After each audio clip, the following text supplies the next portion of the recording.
There is a number that flashes on your screen, a number that whispers to you all day long. It changes in a blink, painted green one moment, crimson the next. This number is the stock price.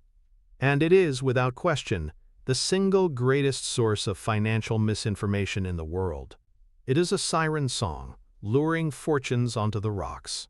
It is a frantic, emotional, and often deeply irrational signal that the vast majority of people mistake for the truth. But there is another number. This number is not on the screen. You cannot find it on the news. It is a quiet number, a number you must uncover for yourself through reason, analysis, and a specific kind of wisdom. This number is the value, the true, underlying, intrinsic worth of a business. The journey to wealth, the path to financial freedom, is not paved by staring at the first number. It is built, brick by sober brick, by understanding the second. Warren Buffett, the most successful investor in history, has built a $100 billion empire on a single, simple, yet profoundly powerful idea. A distinction so crucial it forms the genetic code of all intelligent investing. He famously said, "Price is what you pay, value is what you get." This is not a clever aphorism. It is a battle plan. It is the fundamental separation of the speculator from the investor. The speculator is obsessed with price. They live and die by its daily dance, hoping to buy a stock at 50 and sell it to a greater fool at 60, without any regard for what the underlying business is actually worth. The investor, however, plays a different game. The investor knows that the flashing price on the screen is merely a fleeting opinion, often the opinion of a panicking crowd. The investor's work, their entire focus, is on calculating the hidden number, the value. And their moment to act, the moment where fortunes are forged, is when the market, in a fit of fear or euphoria, offers a price that is wildly disconnected from that underlying value. This is the final promise of investing, not to predict the rain, but to build the ark. Not to guess the market's next move, but to know the worth of what you own so profoundly that you can stand firm and even act boldly while everyone around you is losing their mind. We are about to deconstruct this master concept. We will not just admire it, we will weaponize it. We will break it down into 5 pillars, 5 actionable mental models that you can install in your own mind to permanently change the way you see money, business, and the chaotic theater of the stock market.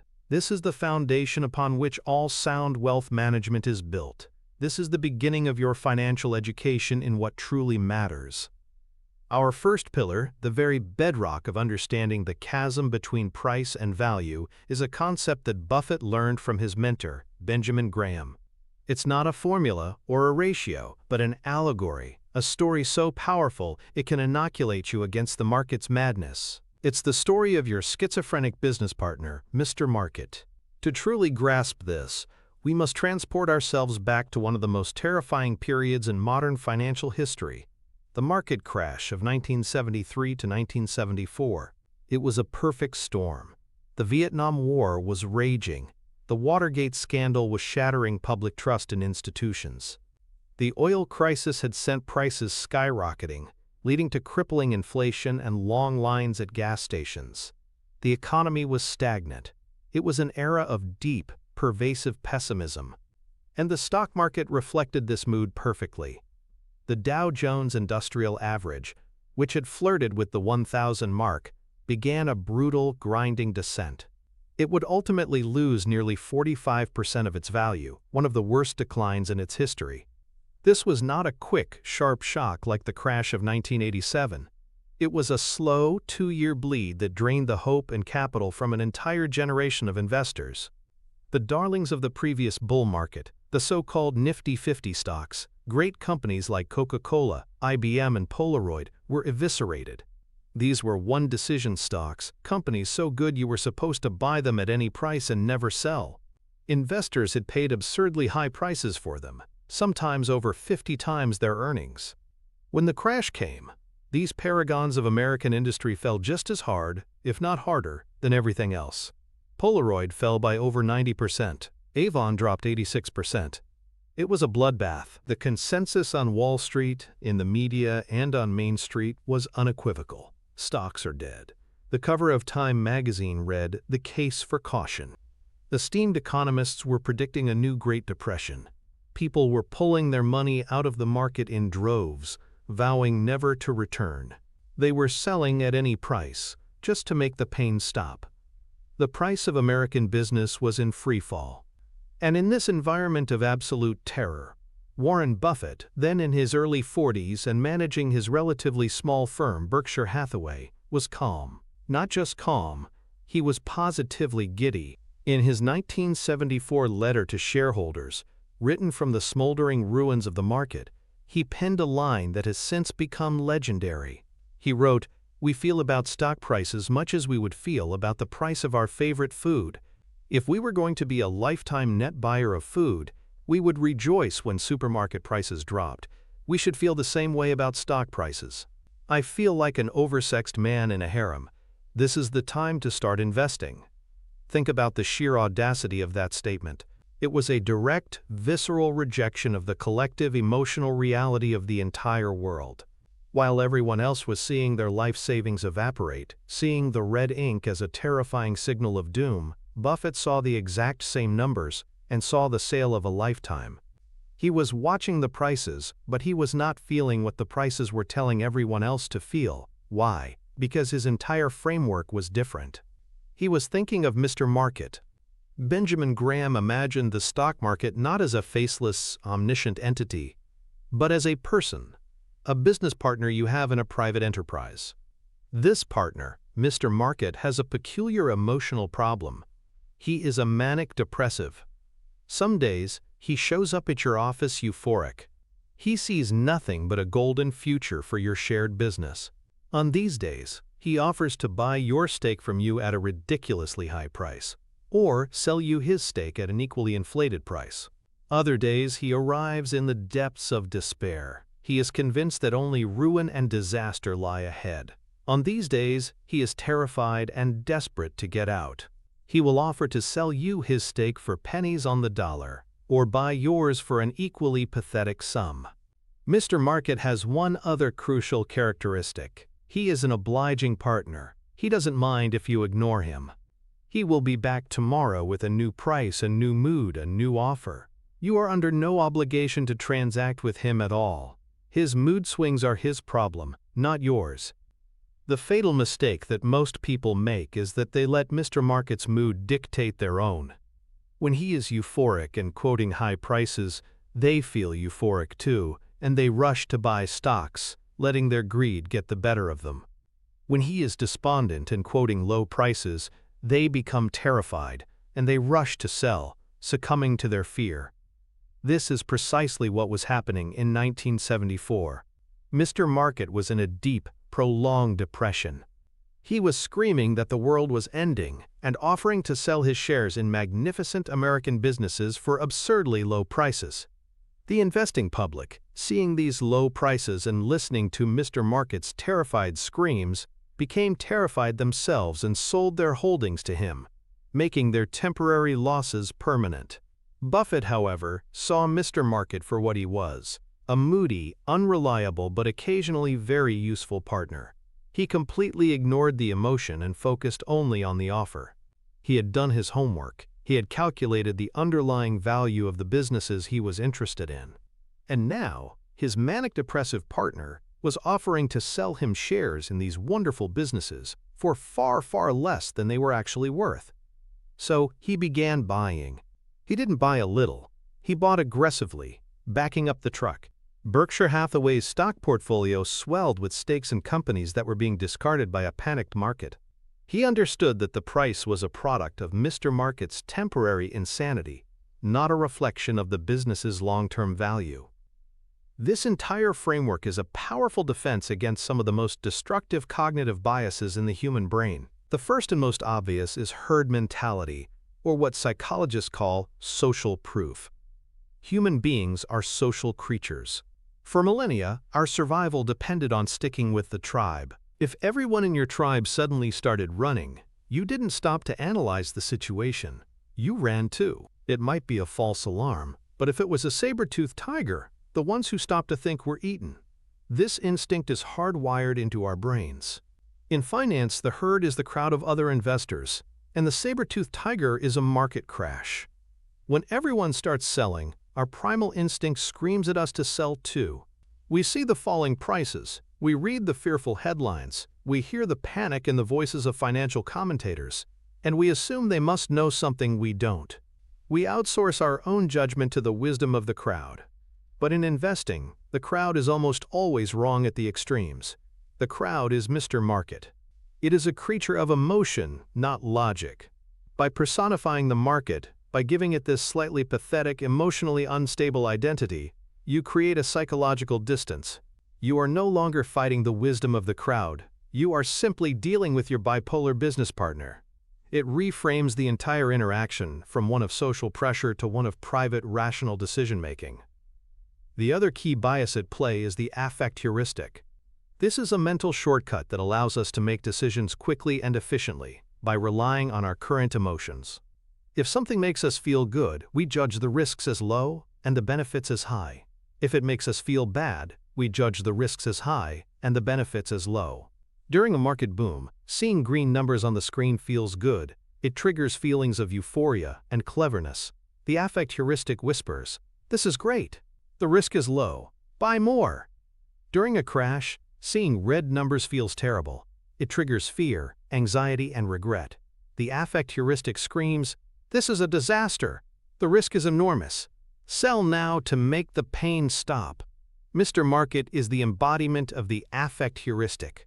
His prices are not the result of a dispassionate calculation of future cash flows. They are the numerical representation of his current emotional state. The genius of the allegory is that it forces you to recognize this. It trains you to see a falling stock price not as an objective measure of increasing risk, but as a symptom of Mr. Market's growing pessimism. This allows you to detach your own emotional state from his. You can feel the fear, acknowledge it, but you don't have to act on it because you know its source, the temporary insanity of your partner, not a permanent impairment of your business. This mental separation is the first step towards true investment discipline. It is the core of a successful investment strategy for any serious long-term investor. So how do we translate this brilliant allegory into a practical, applied mental model? We can call it the Mr. Market framework, a simple step-by-step process to guide your interactions with the stock market. Step 1 is the most crucial. You must consciously and deliberately personify the market. From this day forward, the Dow Jones Industrial Average is not a number, it's a mood. The Nasdaq is not an index, it's an opinion. When you look at a stock ticker, you are not seeing a fact. You are seeing an offer from your emotional business partner, Mr. Market. Give him a face in your mind. Maybe he's a slick, overconfident salesman in a booming market, or a trembling, paranoid wreck during a crash. This act of personification is not trivial. It's a powerful psychological tool to create the detachment we've discussed. Step 2. Every single day, recognize that Mr. Market is going to show up and make you an offer. He will offer to buy every share you own, and he will offer to sell you every share he owns. The price he quotes is simply that, an offer. It is not a verdict. It is not a report card on your intelligence. It is not a command. It is merely a suggestion, born of his mood. Step 3, and this is where the power lies. You retain the absolute unilateral right to ignore him. You can let him scream. You can let him cheer. You can let him weep. You don't have to do a single thing. Unlike almost any other business partner, Mr. Market never gets his feelings hurt. He will be back tomorrow with a completely new mood and a completely new set of offers. The power to do nothing is the investor's secret weapon, and it's a power the speculator who feels compelled to act on every price change does not have. Step 4 is the action step. You only engage with Mr. Market when his emotional state creates a truly compelling opportunity for you. If his euphoria drives the price of a business you own to a level far above what you believe it's truly worth, you may choose to graciously accept his high offer and sell your shares to him. If his despair plunges the price of a wonderful business to a level far below its intrinsic value, you may choose to take advantage of his pessimism and buy his shares at a bargain. These are the only two reasons to ever transact. You are not trying to predict his moods. You are simply reacting to the opportunities his moods create. Step 5 is the final reinforcing principle. Never ever allow Mr. Market's mood to influence your own assessment of the underlying business. Your calculation of a company's value must be done independently, based on its earnings, its competitive position, and its future prospects. This calculation is your anchor of reality in a sea of market emotion. Mr. Market's price can swing wildly around this anchor, but you must never let go of the chain. His opinion of value changes daily. Your opinion should only change when the fundamental facts about the business change. By rigorously applying this 5-step framework, you fundamentally alter your relationship with the market. You cease to be a passive victim of its whims and become an active exploiter of its irrationality. To fully appreciate the wisdom of this approach, we must examine its opposite, the path of the 99%. This is the path of the ticker tape hypnotist, the individual who believes the price is the truth. Their entire financial reality is dictated by the green and red arrows on their screen. When prices are rising, they experience a rush of dopamine. They feel smart, validated, and powerful. They check their portfolio constantly, not for information, but for a chemical hit of euphoria. This feeling drives them to buy more, often at the very peak of the market, because the rising price proves they are making the right decision. This is what happened during the dot-com bubble of the late 1990s. Millions of people, caught in a collective trance, poured money into companies with no earnings, no profits, and in many cases, no viable business plan. Their sole justification was that the price was going up. They bought Pets.com not because they had done a deep fundamental analysis of the pet supply delivery market, but because the stock had gone from $15 to $16. Mr. Market was in a state of absolute, shrieking euphoria, and the public was dancing right along with him. Then, when the inevitable crash comes, the process reverses with brutal efficiency. The flashing red numbers trigger feelings of panic and dread. The ticker tape hypnotist, who felt like a genius on the way up, now feels like a fool. Every downward tick of the price is a fresh stab of regret. Their focus narrows to one desperate impulse: make the pain stop. And so they sell. They liquidate their holdings at the point of maximum pessimism, crystallizing their losses. They sell not because the long-term prospects of their businesses have fundamentally changed, but because Mr. Market is in a state of terror, and his terror has become their own. This tragic cycle, buying high out of greed, selling low out of fear, is the single greatest destroyer of wealth for the average person. It is the direct consequence of mistaking price for value, of mistaking Mr. Market's mood for a fact. The person on this path is a puppet, and the strings are being pulled by the market's manic depressive mood swings. They have no anchor, no independent basis for judgment. Their financial destiny is entirely in the hands of an irrational stranger. The direct financial connection of adopting the Mr. Market framework is both defensive and offensive, and it is the cornerstone of effective long-term wealth management. Defensively, it is the single greatest protection against the permanent loss of capital. The number one mistake that amateur investors make is panic selling at the bottom of a market cycle. By viewing a 30% market decline not as a loss of your wealth but as your business partner having a nervous breakdown and offering you a fire sale, you are psychologically fortified against making this catastrophic error. Instead of asking how much have I lost, you begin to ask, what is Mr. Market offering me today that is ridiculously cheap? This simple reframing can be the difference between ruining your retirement and securing it. Offensively, this framework is what allows you to generate extraordinary returns over the long term. The moments of greatest opportunity are always the moments of greatest pessimism. In the fall of 2008, during the depths of the financial crisis, Mr. Market was not just depressed, he was suicidal. He was offering to sell shares in some of the world's best companies for prices that assumed the end of capitalism. An investor shackled to the price saw only destruction. An investor using the Mr. Market framework saw the opportunity of a generation. The financial impact is quantifiable and immense.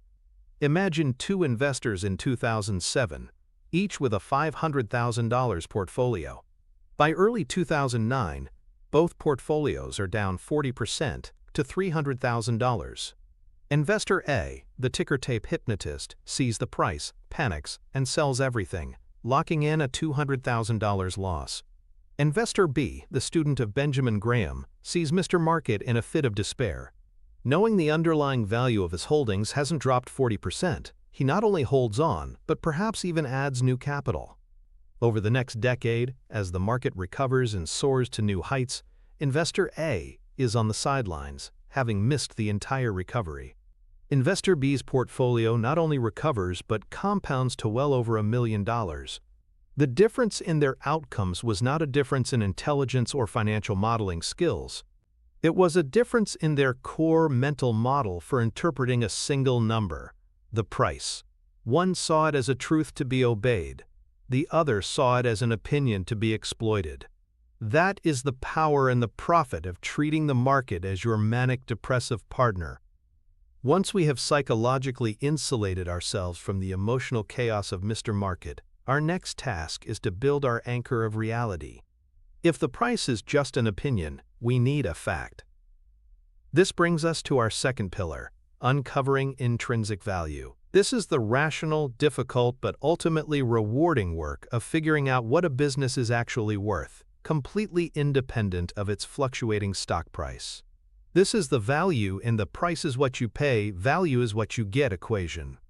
The ultimate masterclass in this discipline can be found in one of Buffett's earliest and most spectacular investments, the American Express salad oil scandal of 1963.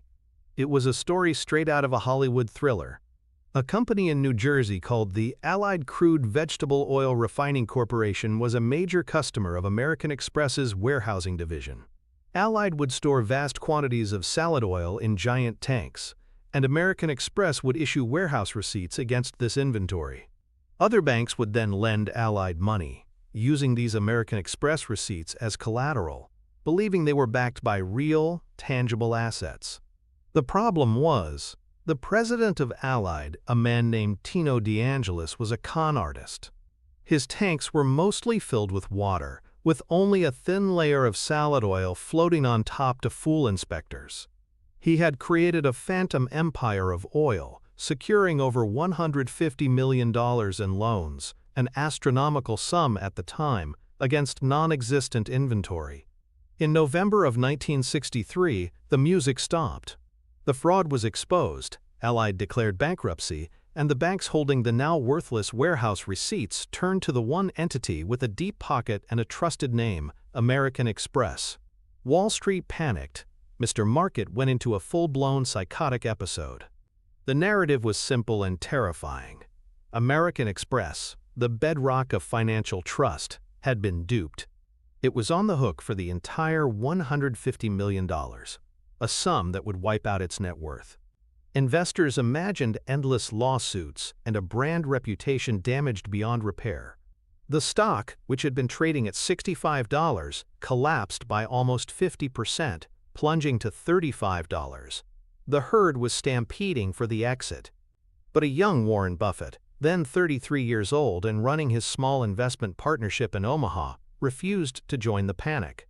Instead of reacting to the price, he began a process of intense fundamental analysis and on-the-ground equity research. His question was simple: what is the true, underlying earning power of American Express, separate from this scandal? He knew American Express had two core crown jewel businesses, its traveler's check business and its credit card business.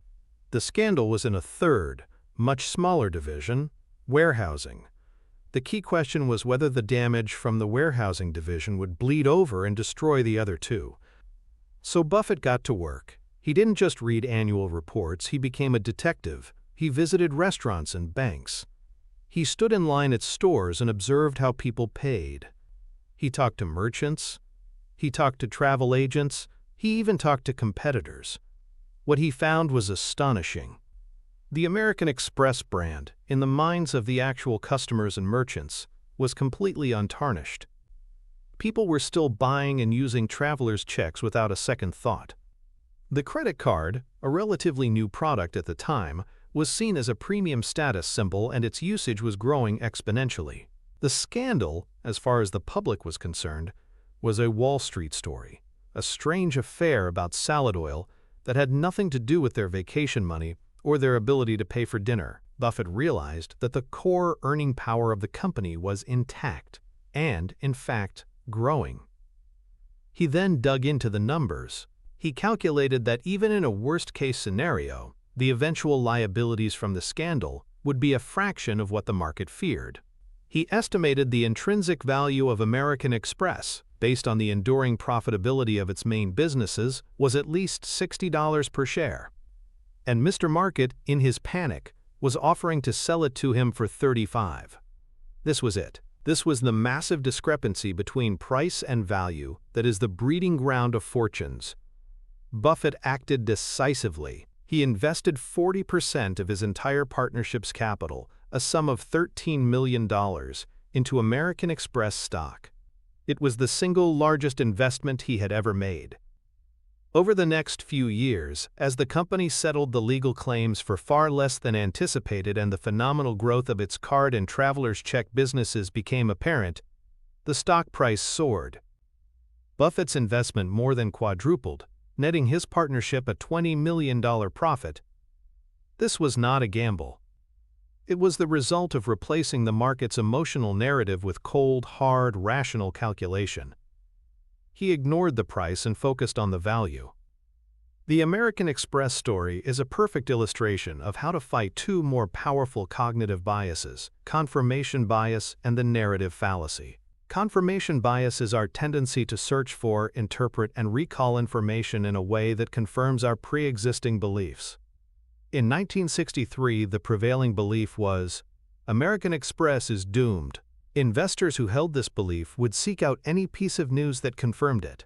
A negative analyst report, a rumor of a new lawsuit, while conveniently ignoring any evidence to the contrary. They built a coherent story of disaster in their minds. Buffett did the exact opposite.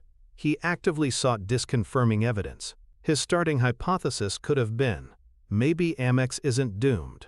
He then went out and tested that hypothesis in the real world. His conversations with merchants and customers were a search for the truth, not for confirmation of a preconceived notion. This is the hallmark of a scientific and rational mind. Closely related is the narrative fallacy, a term coined by Nassim Taleb. Our brains crave simple, coherent stories to make sense of a complex world. A story like trustworthy company gets duped by con man and faces ruin is simple, compelling, and easy to remember. A more nuanced reality, involving segregated balance sheets, brand equity, and discounted future cash flows, is messy and complicated. The narrative fallacy leads us to prefer the simple, dramatic story over the complex truth. Wall Street fell for the simple story. Buffett dedicated himself to uncovering the complex reality. He understood that a good investment thesis is rarely a good bedtime story. It's often a bit boring, full of numbers, and based on the mundane, repetitive reality of how a business actually makes money, year after year. Learning to calculate intrinsic value is an exercise in rejecting simple narratives in favor of complex realities. It's about seeing a business not as a character in a drama, but as a system for generating cash. This brings us to the applied mental model, the blueprint for uncovering value. While professional analysts use complex financial modeling, the core logic can be understood by anyone. We'll call it the business as a cash machine framework.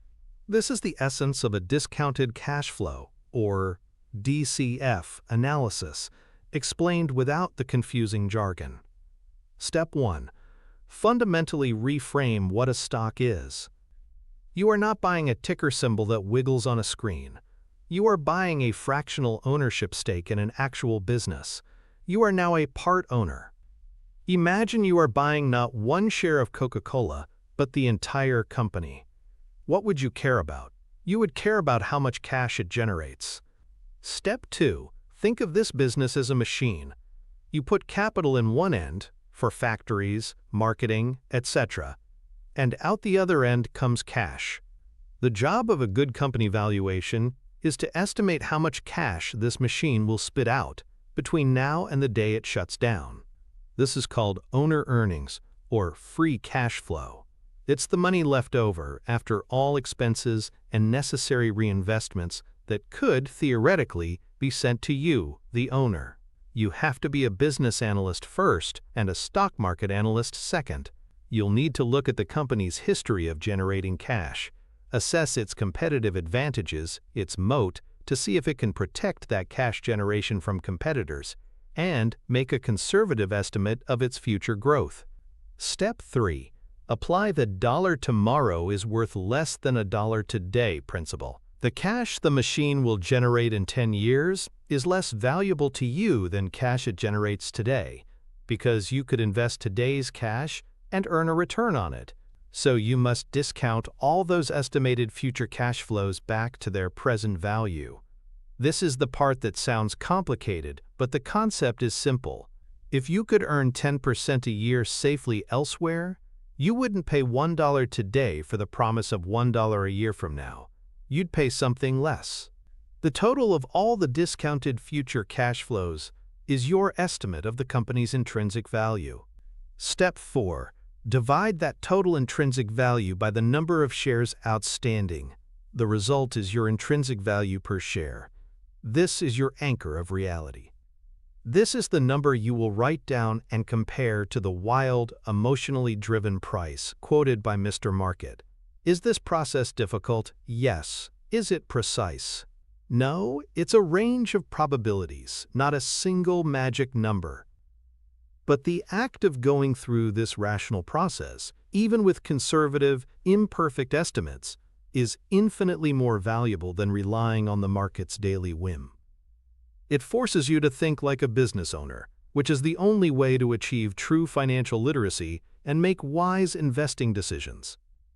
The antithesis to this disciplined, analytical approach is the greater fool theory, and it's how the vast majority of market participants operate. The greater fool theory is the belief that you can buy any overpriced asset, be it a stock, a house, or a digital token, and make a profit so long as you can find a greater fool to sell it to at an even higher price. This mentality is completely divorced from the concept of intrinsic value. The asset's ability to generate cash is irrelevant. Its price is the only thing that matters. This is not investing. It is pure speculation, a game of hot potato with financial assets. We see this play out in every bubble. During the 17th century Dutch tulip mania, people paid the price of a house for a single tulip bulb, not because of its intrinsic value as a flower, but because they believed they could sell it to a greater fool for an even higher price. In the late 1990s, people bought shares in companies with .com in their name, not because of their discounted future cash flows, but with the fervent belief that another, more enthusiastic fool was just around the corner. More recently, we've seen this with certain cryptocurrencies or meme stocks, where the price action is driven entirely by social media hype and the hope of offloading your position onto the next wave of buyers. The problem with the greater fool theory is that eventually you run out of fools. When the last fool has bought at the top, there is no one left to sell to. The price, which had no anchor to intrinsic value, collapses back towards zero.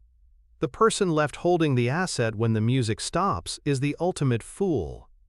The speculator who relies on this theory is completely at the mercy of crowd psychology. Their success depends on predicting the emotional reactions of other people, a task that is famously impossible to do consistently. The value investor, by contrast, doesn't need to predict the crowd. Their success depends on a single factor: being roughly right about the long-term cash-generating power of a business. One is a game of psychology. The other is a game of business analysis. One is a frantic dash. The other is a patient wait. The direct financial connection of mastering intrinsic value is that it provides you with a rational, independent benchmark for all your capital allocation decisions. Without an estimate of value, you are flying blind. How can you know if a stock at $50 is expensive or cheap? You can't, unless you have an opinion on what it's worth. If you've calculated its intrinsic value to be $100, then a price of $50 is a bargain. If you've calculated the value to be $20, then a price of $50 is outrageously expensive. The price itself tells you nothing. It is only meaningful in relation to value. This benchmark dictates every action you take. It tells you when to buy, when price is significantly below value. It tells you when to hold, when price is reasonably close to value. And it tells you when to consider selling, when price soars far above value. This removes emotion from the equation. You are no longer buying because you are greedy or selling because you are afraid. You are buying because it's cheap and selling because it's expensive, based on your own independent research. This systematic approach, applied over a lifetime, is the engine of compounding. You are consistently buying assets for less than they are worth. This creates a built-in tailwind for your portfolio. The financial advantage is not just in the returns you make, but in the catastrophic mistakes you avoid. You will never be the person buying a .com stock at 300 times sales, because your valuation work will tell you it's insane.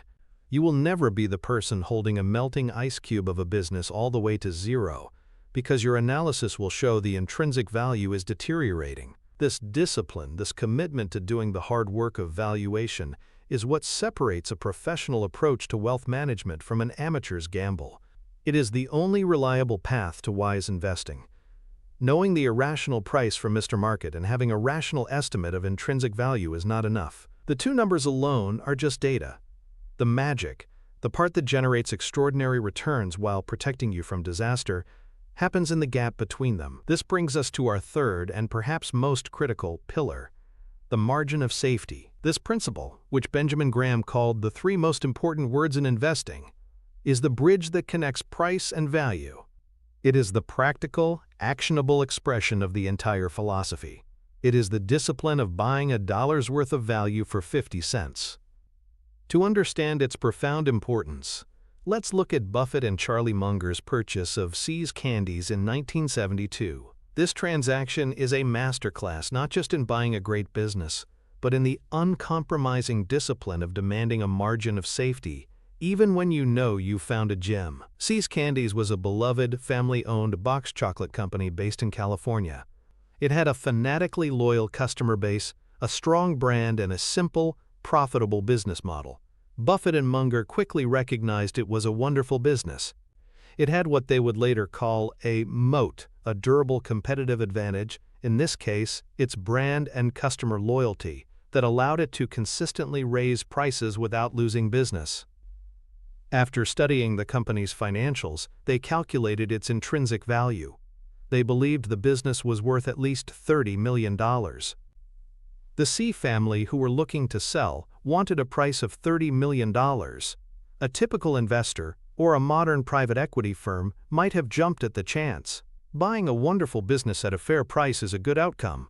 They might have even paid $31 or $32 million, arguing that a great business is worth a small premium. But that was not Buffett's way. His mentor, Graham, had taught him that the secret to successful investing was not just buying good assets, but buying them at a significant discount to their value. That discount is the margin of safety. Buffett and Munger offered $25 million. The See family rejected the offer. For a moment, it looked like the deal was off. Buffett was famously on the verge of walking away. Think about that. He was about to pass on what he knew was a phenomenal business, one that would go on to generate over $2 billion in pre-tax earnings for Berkshire Hathaway. Over $5 million. That $5 million gap represented his margin of safety. He was not willing to pay full price, not even for a jewel. In the end, a broker convinced the family to accept the $25 million offer. Berkshire got its wonderful business, and just as importantly, it got it at a 20% discount to what they believed was a conservative estimate of its value. That 20% buffer was their protection against being wrong. What if a new competitor emerged? What if their growth estimates were too optimistic? What if a key raw material cost suddenly spiked? The margin of safety provided a cushion. It ensured that even if things didn't go as planned, they were unlikely to lose money. And if things did go as planned, or even better, their returns would be magnified. This discipline, this near-obsessive focus on the purchase price, is not a sign of being cheap. It is a sign of being professional. It is the sober recognition that the future is uncertain, and that the best way to protect yourself from that uncertainty is to get a bargain at the outset.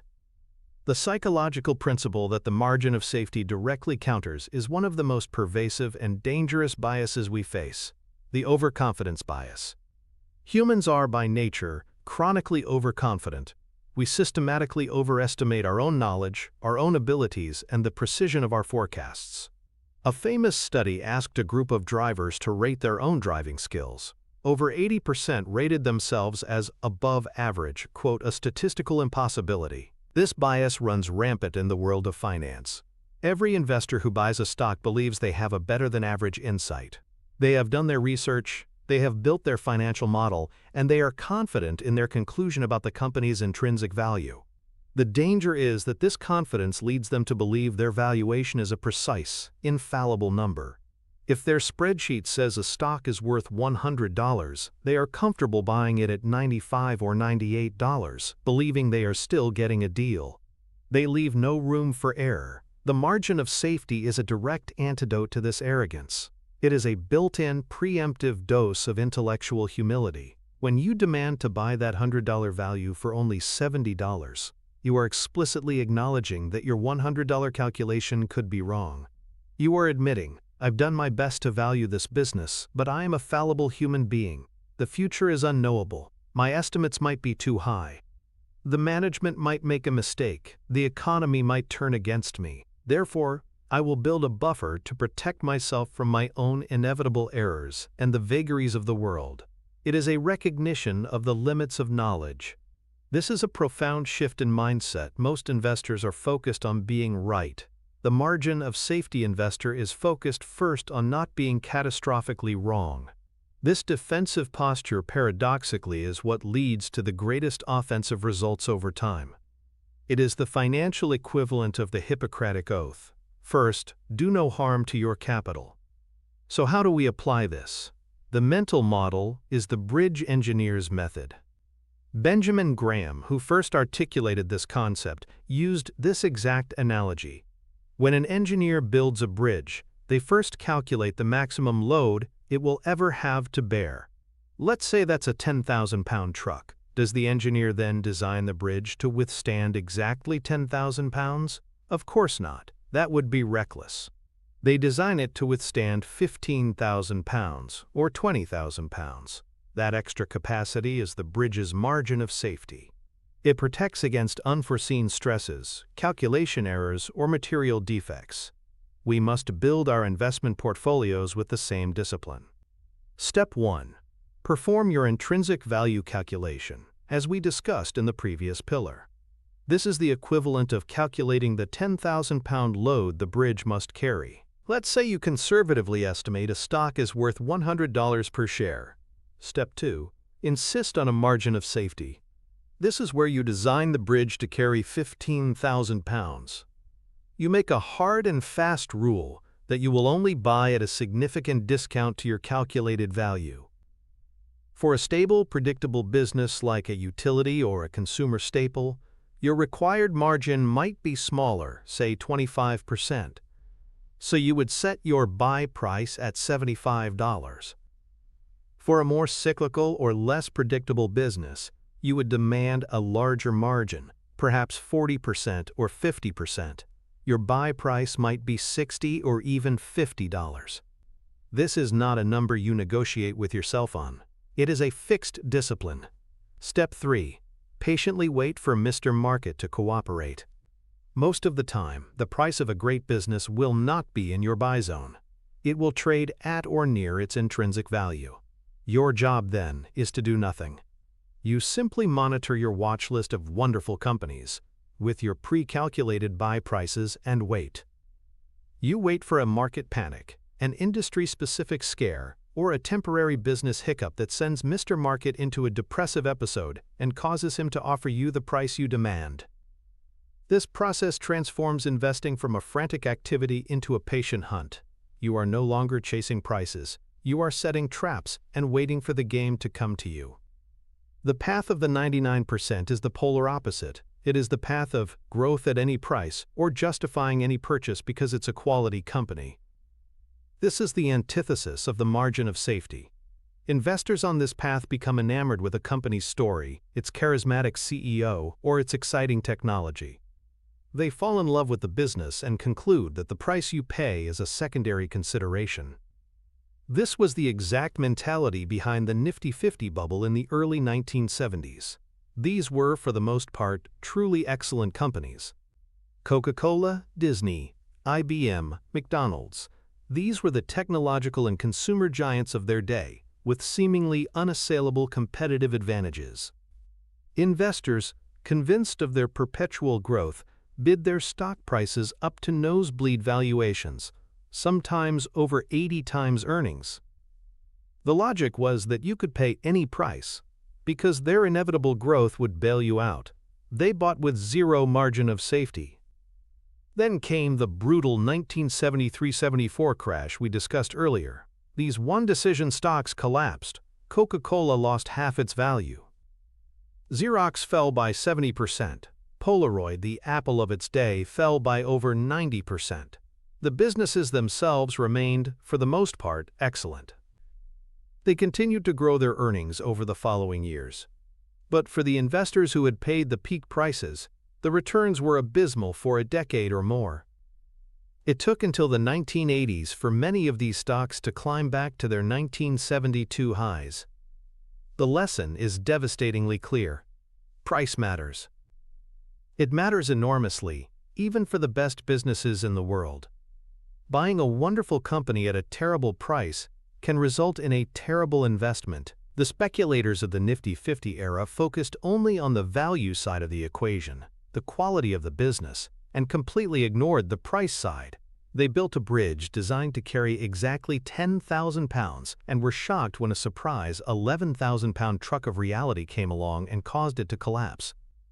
The direct financial connection of the margin of safety is twofold, providing both the shield and the sword for your portfolio. The shield is its defensive characteristic. It is your primary protection against permanent capital loss. If your valuation of a company at $100 is wrong, and it turns out to be worth only $80, but you bought it at $60, you still haven't lost money.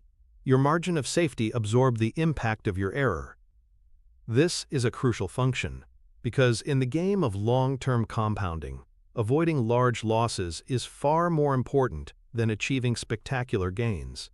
A single 50% loss requires a 100% gain just to get back to even. The margin of safety is a system designed to keep you out of situations where such large losses are likely. The sword is its offensive power.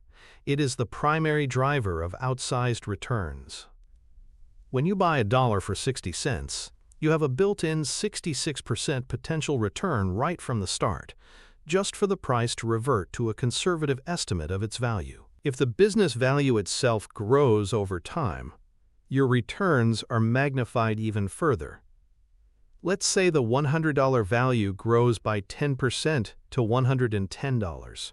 Your $60 investment is now worth $110, a return of over 83%. This combination of lower risk and higher potential return is the holy grail of investing. It is not achieved through complex derivatives or risky leverage.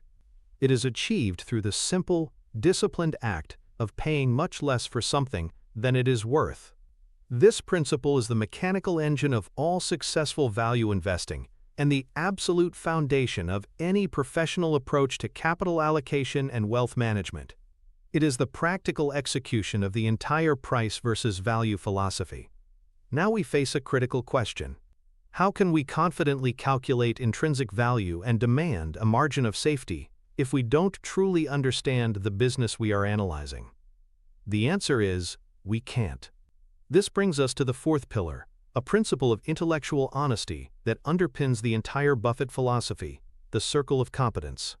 This is the idea that every investor must, with brutal self-awareness, define the boundaries of what they know and understand, and then religiously stay within those boundaries. It is a philosophy of saying no far more often than you say yes. The most powerful, and at the time most criticized, demonstration of this principle came during the late 1990s, at the absolute peak of the dot-com mania. The world was intoxicated with the promise of the new economy. Technology stocks were soaring to unimaginable heights. Companies with no profits and flimsy business plans were achieving multi-billion-dollar valuations overnight. It seemed like a new Gilded Age, and anyone not invested in tech was portrayed as a dinosaur, a relic of a bygone era. Warren Buffett, the world's most famous investor, became the world's most famous punching bag. He steadfastly refused to buy the hot tech stocks. He didn't buy Microsoft. He didn't buy Intel. He didn't buy the flock of new internet IPOs.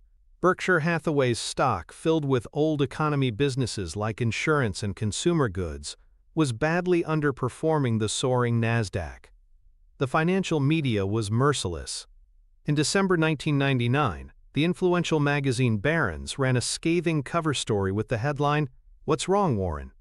The article suggested that Buffett had lost his touch, that his value investing principles were obsolete in this new, fast-paced world of technology.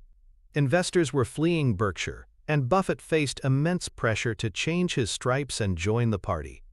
His response was a model of intellectual clarity and humility. He did not claim that the tech companies were bad businesses. He did not predict that the bubble would burst. He simply and repeatedly stated, quote, "I don't understand them." He explained that he had no special insight into which of the hundreds of competing tech companies would have a durable competitive advantage in 10 or 20 years. He couldn't confidently project their future cash flows. He couldn't separate the eventual winners from the legions of losers. Therefore, he could not with any confidence calculate their intrinsic value. And if he couldn't calculate their intrinsic value, he couldn't possibly know if their prices offered a margin of safety. These businesses were outside his circle of competence. So he did nothing. He was content to sit back and watch, even if it meant looking foolish for a period of time. Then, in March of 2000, the bubble burst. The Nasdaq, which had peaked above 5,000, began a catastrophic collapse. Over the next 2 years, it would lose nearly 80% of its value. Trillions of dollars of speculative wealth were vaporized. The new economy darlings went bankrupt in droves. And Warren Buffett, the dinosaur, was vindicated in the most spectacular fashion imaginable. His discipline had not only protected Berkshire's capital from the carnage, but it also meant he had a mountain of cash ready to deploy when the resulting recession created bargains in businesses he too did understand. His refusal to play a game he didn't understand was not a sign of weakness. It was his greatest strength. This strict adherence to a circle of competence is a powerful antidote to two insidious psychological traps, the Dunning-Kruger effect and the social pressure of fear of missing out, FOMO. The Dunning-Kruger effect is a cognitive bias whereby people with low ability in a particular domain tend to dramatically overestimate their competence. In essence, they are too ignorant to recognize their own ignorance. In investing, this is rampant. A person might read a few articles about artificial intelligence or biotechnology and suddenly feel they are qualified to pick the winning stocks in these incredibly complex and competitive fields. They mistake a surface-level familiarity with true, deep understanding. They believe their circle of competence is vast, when in reality it is a tiny dot. Staying within a self-defined circle is a conscious act of fighting this effect. It requires you to admit what you don't know, which is an act of intellectual strength, not weakness. FOMO, or the fear of missing out, is the emotional engine that drives people outside their circle. When you see your neighbor getting rich on a hot stock in a sector you don't understand, the social and psychological pressure to jump in can be overwhelming. It's a modern version of the herd instinct. You feel like you're being left behind, that everyone else is in on a secret you're not privy to. This anxiety short-circuits our rational brain. It compels us to make investment decisions based not on analysis and competence, but on envy and social pressure. Defining and policing the boundaries of your circle is your primary defense against FOMO. When a friend tells you about a can't-miss investment in a complex field, your pre-committed rule allows you to calmly say, "That's fascinating, but it's outside my circle of competence, so I'm going to pass. This is not a judgment on the investment. It's a statement of personal policy. It's an incredibly powerful way to protect yourself from your own worst emotional impulses. The applied mental model here is a practical exercise we can call defining your circle. It's an essential step in building any personal investment strategy. Step 1. Take out a piece of paper and draw a large circle in the middle of it. This is not a metaphorical exercise. Do it physically. The act of writing solidifies the concept in your mind. Step 2. Inside the circle, you are going to list the industries, business models, and technologies that you understand with deep, intimate familiarity. The test for inclusion is stringent. You should be able to explain how the businesses in this category make money, what their competitive advantages are, and what the key drivers of their future success will be, as if you were explaining it to an intelligent teenager. This knowledge often comes from your own career, your most dedicated hobbies, or years of focused study. If you've worked in retail banking for 20 years, you likely have a deep understanding of that industry. If you are a passionate software engineer, you may have a unique insight into a particular niche of enterprise software. Be honest and ruthless with yourself. Vague familiarity is not enough. Step 3.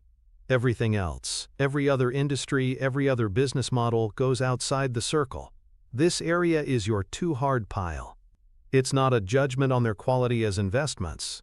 It's an admission of your own limitations as an analyst. For most people, this outside area will be vastly larger than the inside, and that is perfectly fine. Step 4 is the rule of action.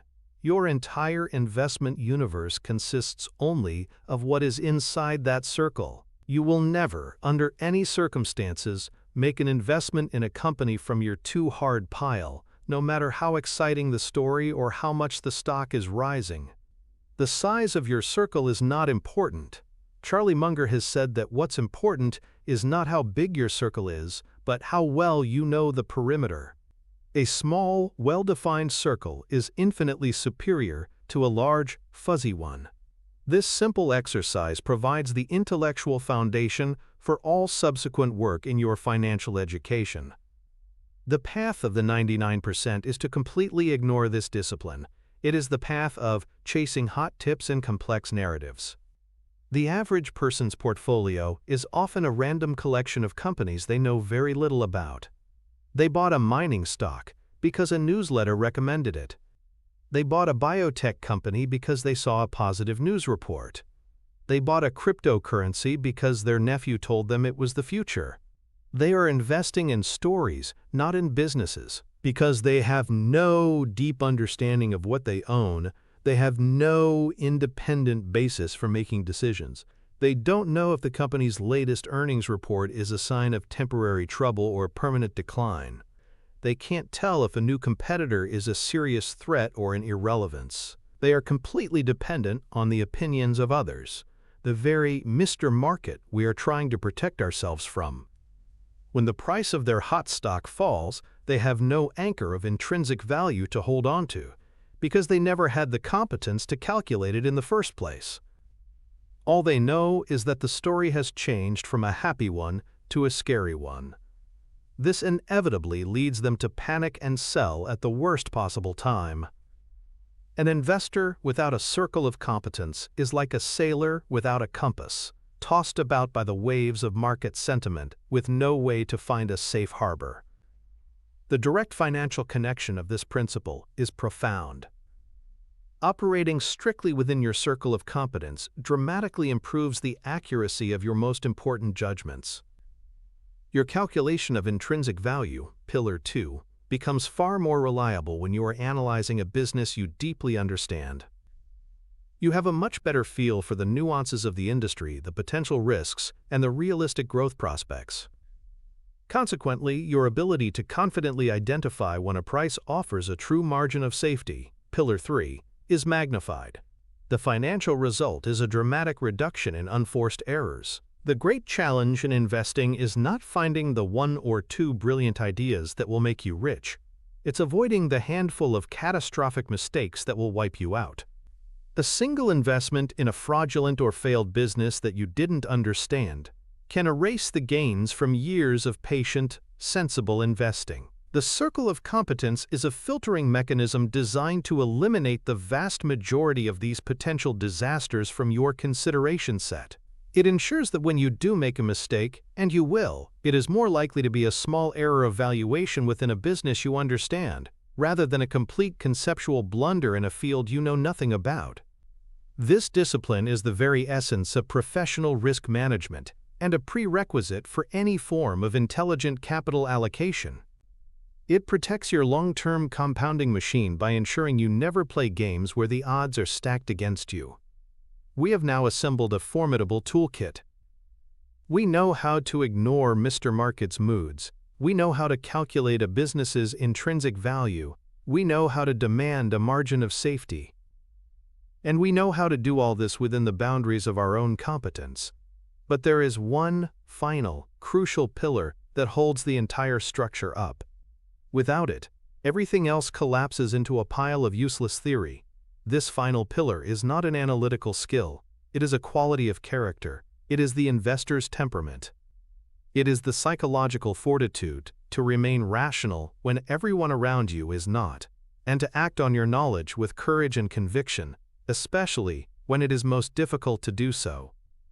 The ultimate case study in temperament is, once again, Warren Buffett, but this time during the most terrifying financial event of our lifetime, the global financial crisis of 2008 and 2009. The world's financial system was on the brink of complete collapse. Lehman Brothers had gone bankrupt. AIG, the world's largest insurer, had been bailed out. Venerable institutions like Merrill Lynch were forced into fire sales. Credit markets were frozen solid. The stock market was in an absolute freefall, erasing trillions in wealth. Fear was not just in the air, it was the air. The prevailing emotion was a primal, gut-wrenching terror that we were entering a second Great Depression. This was Mr. Market in a state of catatonic, suicidal despair. And in the midst of this global panic, a 78-year-old man from Omaha became an island of rationality. While the world was selling, Buffett was buying. He was not just buying, he was making massive, company-saving investments that required unshakable conviction. In September 2008, just days after Lehman's collapse, he invested $5 billion in Goldman Sachs. The deal gave Berkshire preferred stock yielding a massive 10% dividend, plus warrants to buy common stock at a fixed price. It was an incredibly lucrative deal for Berkshire, but more importantly, it was a powerful vote of confidence in a banking system that everyone else thought was doomed. A month later, in October 2008, he penned an op-ed for the New York Times titled, "Buy American, I Am." He laid out his case simply. The country's long-term prosperity was not in doubt, and the fear gripping the market had caused prices for excellent American businesses to become ridiculously cheap. He stated plainly that he was moving his personal cash reserves into stocks. He was following his own advice, publicly and with billions of dollars on the line. Later, he would make similar, hugely profitable investments in companies like Bank of America and General Electric. What he was doing was the ultimate culmination of his entire philosophy. He saw the price plummeting. He ignored the emotion attached to it. He calculated the long-term intrinsic value of these institutions, concluding it was far higher than the market's panic-stricken appraisal. He saw a margin of safety that was not just large, but generational. And most importantly, he had the temperament to act. He had the emotional stability to be greedy when others were fearful. This was not an intellectual exercise. It required supreme emotional control to deploy billions of dollars into the heart of a financial firestorm. Anyone can read a book about being brave, but only a person with the right temperament can actually run into the burning building. The psychological bias that Buffett's temperament overcomes is perhaps the most powerful and primal of them all: loss aversion. Decades of research by psychologists like Daniel Kahneman and Amos Tversky have shown that for the human brain, the pain of a loss is psychologically about twice as powerful as the pleasure of an equivalent gain. Losing $100 hurts twice as much as finding $100 feels good. This is a survival instinct. Our ancestors who were more worried about losing their food supply were more likely to survive than those who were focused on finding a little extra. In the stock market, this hardwiring is disastrous. It makes a falling stock price feel disproportionately painful. A 20% drop in your portfolio feels much worse than a 20% gain feels good. This asymmetry causes investors to make irrational decisions to avoid the pain of loss. They sell a stock that is down just to stop the emotional bleeding, even if the underlying business is fine. This is compounded by what's called myopic loss aversion, our tendency to feel this pain more acutely over short time horizons. We check our portfolios daily or hourly, experiencing the painful sting of loss aversion with every downward tick. Buffett's temperament allows him to invert this. He has trained himself to see a decline in price not as a loss, but as an opportunity. The same event that causes pain for the average person triggers a sense of excitement for him. He has successfully rewired his brain to override one of its most basic and powerful instincts. This is not something you are born with. It is a result of decades of conscious practice, of internalizing the other four pillars so deeply that they become your default emotional response. He doesn't see the falling price of a stock he owns as a threat. He sees his partner, Mr. Market, becoming more and more generous. The applied mental model for cultivating this temperament is a thought experiment we can call the 50% plunge drill. This is a mental simulation you must run before you purchase any investment. It's designed to test the true source of your conviction. Step 1. Before you click the buy button on a stock, pause and ask yourself this question. If, the day after I buy this, the stock market crashes and my new position drops by 50%, what will my emotional reaction be?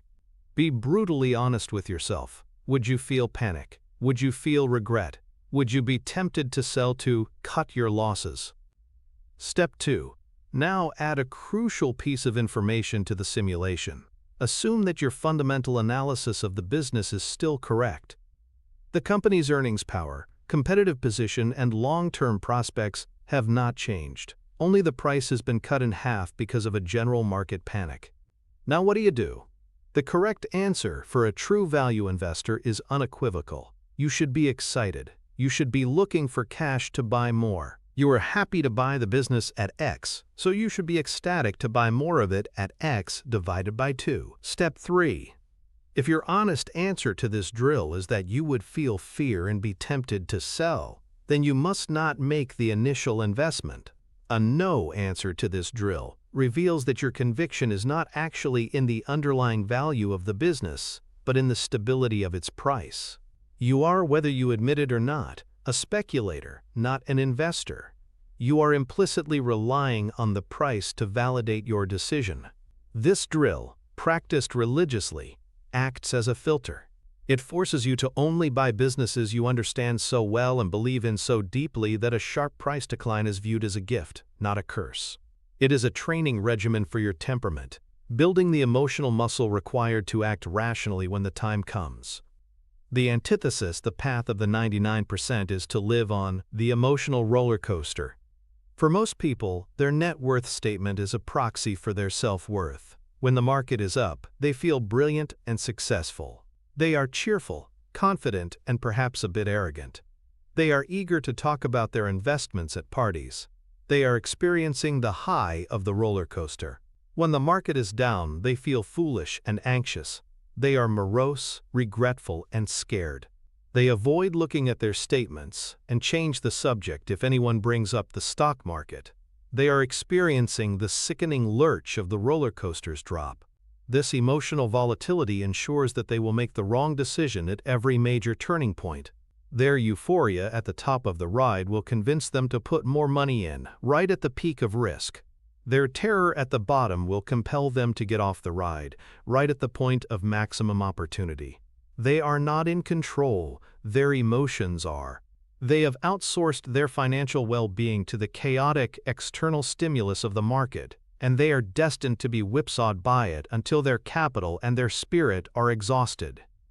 The direct financial connection of cultivating the right temperament is, quite simply, everything. It is the catalyst that transforms all the preceding analytical work into actual, real-world profit. You can be the world's greatest analyst at calculating intrinsic value, a master of identifying a margin of safety, and a genius at defining your circle of competence. But if you panic and sell during the first downturn, all of your intelligence and hard work accounts for nothing. It is your behavior, your actions under pressure, that ultimately determines your financial results. The financial difference between an investor with the right temperament and one without it is a chasm. Over a 50-year investing lifetime, the tempered investor will have experienced a handful of major market crashes. For them, these were not disasters. They were the generational buying opportunities that laid the foundation for immense wealth. They systematically bought low when fear was highest. The intemperate investor experienced the same crashes. For them, they were terrifying events that caused them to sell near the bottom, locking in devastating losses and missing the subsequent recoveries. They systematically bought high and sold low. The first investor achieves financial freedom and beyond. The second investor is lucky to break even. The market itself provides the raw material for returns, but it is your temperament that determines how much of that return you actually get to keep. It is the final, non-negotiable component of a successful investor's mindset. You have just been given a powerful weapon, a mental tool so fundamental that it forms the basis of all rational investing.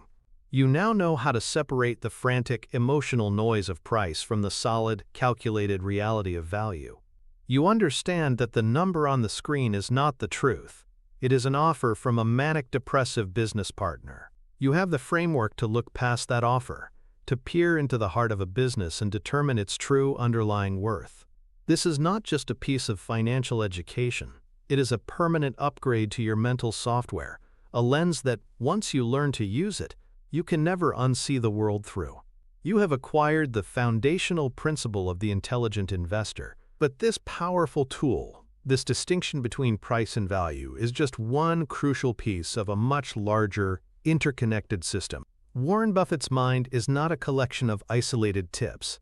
It is a lattice work of mental models that support and reinforce each other.